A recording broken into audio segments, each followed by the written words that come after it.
Welcome to Sweet Life Beat Life. We hope this video helps. You start by cutting power, unplug the motor or flip the breaker so the blind won't move unexpectedly. Next, position a stable ladder and lay out a screwdriver, hex key, and a small parts tray.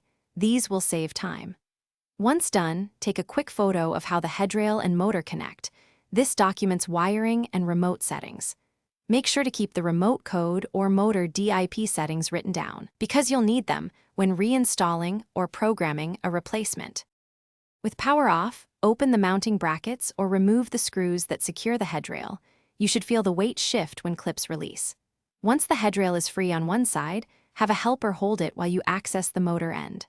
Unscrew the motor housing or unclip the electrical harness. Support the motor so it doesn't drop and damage the tube. If there's a gearbox coupling, gently pull the motor straight out while noting orientation for later reassembly. With the motor detached, slide off the bottom rail and then remove slats or fabric from the roller tube, lifting the tube out of the brackets. Inspect end caps, bearings, and the motor spline for wear. This explains past noise or binding. Label any wires and put fasteners in a marked container so reassembly is straightforward. Once you reassemble, reapply power and test. If the motor hums but doesn't move, try recalibrating or checking the coupling.